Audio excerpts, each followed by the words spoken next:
Hello mga loves! Kumusta po kayo? At dahil wala naman po kaming pasok ngayong araw ay tinulungan ko po si mama sa pagsasampay ng mga damit. Kahit ito man lang mga loves ang maitulong ko sa kanya. Natambakan po kasi kami ng maduduming damit. Kaya halos isang linggo ay hindi po nakapaglaba si mama. Mabuti na lang po talaga at kahapon ay nagkaroon na po kami ng tubig. Kung hindi ay naku po mapapagod na naman po sila mama at papa sa pag-iigib sa malayo. Dalawa nga po pala kami ni Kuyang tagasampay po ni Mama sa mga ibang damit. Short at saka naman po mga pants ang sinampay ni Kuya. Malalaki na po kasi yun at hindi ko na po kayang isampay yun. Pero yung mga puting damit ay si Mama ko naman pong nagsampay ng mga yun. At habang naglalaba po pala kami mga loves ay si Papa ko naman po ay nagluluto na. Dinengdeng po palang lulutuin ni Papa. Pero sa pagkakataong ito ay maglalagay po siya ng pritong isda. Hindi na rin po kasi magawa ni Mama ang magluto. At tamang-tama ay day off naman po ni Papa ngayong araw. Mabuti na lang po at nandyan po siya na nagluto ng tanghalian namin. Saktong paborito niya naman po itong niluluto niya. O diba nga po, naka-earphone po ang Papa ko. Mas nag-enjoy daw po kasi siya habang nagpapa-music kapag may ginagawa. At nung kumukulo na po pala itong sabaw ng dinengdeng niya, ay inuna niya na po palang nilagay ay eto pong dahon ng malunggay. Pagkatapos ay sinunod niya po itong alokbati. Parang baligtad nga po mga loves, di po ba? Dapat nga po mauna po itong alokbati kaysa po sa dahon ng malunggay Pero sa bagay, kanya-kanya po tayo ng diskarte sa pagluluto. At sobrang sarap nga po nito pong dinengdeng ni Papa. At kaninang hapon po pala mga loves ay aalis po kami nila Papa. Kasama po pala namin sila nanay pati po yung pinsan ko. Pumunta po kasi kami dito sa sementeryo.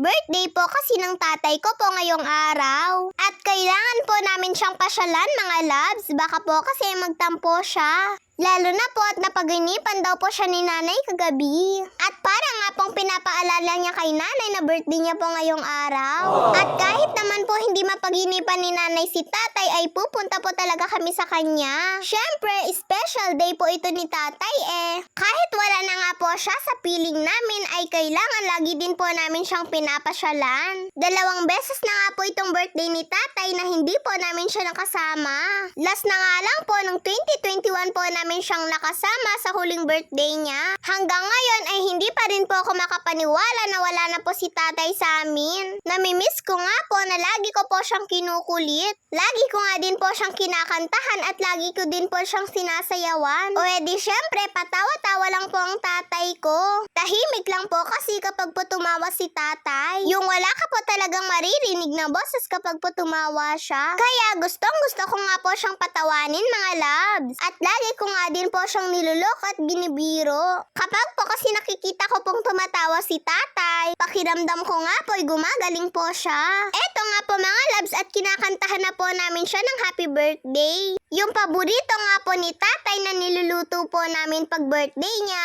ay bihon. At tuwang-tuwa na nga po siya noon kapag po bihon ang niluluto ni mama pag birthday po niya. Simple lang din po kasi ang gusto ni tatay ko. Sayang nga lang po mga loves at hindi niya na po naabutan na nagsasahod na po ako dito sa pagbablog ko. Nabibilhan ko na din po sana siya ng masasarap na gusto niya pong ulam. Sinasabi po kasi ni tatay sa akin dati nung nag-uumpisa pa lang po akong mag-vlog ay galingan ko daw po. At ngayon nga po na ginagalingan ko na po mga loves at nagsasahod na nga po ako ay wala naman na po siya. Kaya nakakalungkot lang po talaga mga loves. Kung pwede nga lang po sanang maibalik si tatay. Pagkatapos ko po palang kinausap si tatay mga loves ay pumunta naman po kami dito kay Kuya Kyle. Halos magtabi lang naman po sila ng tatay ko. Halos nagsisilipan nga lang po silang dalawa mga love. Birthday na rin po pala ni Kuya Kyle ko sa October 17.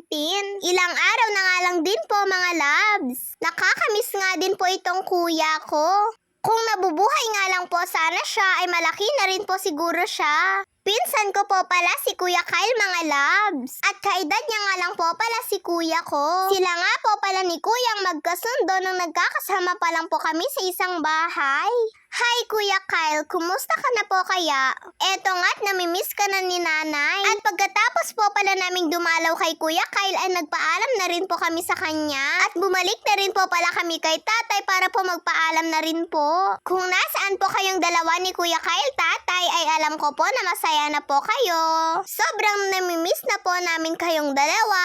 Magpapasko na naman po na wala po kayo. Pero alam po naming masaya na kayo kung saan man po kayo naroroon ngayon. At eto nga po mga labs ay pauwi na rin po kami. Sinabay na rin po pala namin po itong pinsan ko hanggang sa entrance ng sementeryo. Si mama at si nanay naman nga po ay naglakad na po. At huminto na rin po pala muna kami dito dahil ihahatid lang po ni Papa yung pinsan ko po pati si nanay sa terminal ng van. Baka po kasi kapag dito ba po sila nag-abang ng sasakyan ay magtatagal pa po sila. Mas mabuti na rin pong sa terminal po sila sasakay para po mas makasakay sila. Tapos ay hinintay na lang po namin si Papa dito. At nung pauwi na rin po pala kami mga labs ay huminto lang po kami dito sa Talipapa para po bumili ng ulam. Tinola po palang lulutuin namin ngayong gabi. Gusto ko po kasi magsabaw mga lab. At eto po palang sayote ang ihahalo ni Mama. Maliliit lang daw po kasi yung papaya nila. At huminto na rin po pala kami dito para po bumili ng tinapay. Paborito ko po palang cookies at saka po tasty bread ang binili namin ni Mama. At nung nakabili na po kami ay hinihintay na lang po namin si Papa dito dahil nagpagas po siya. Medyo natagalan nga po si Papa sa pagtawid dahil marami nga pong sasakyan. At meron naman pong traffic enforcer dito mga labs. At sa wakas ay nakatawid na rin po si Papa. Yun lang po mga labs. Maraming salamat po sa panonood nyo.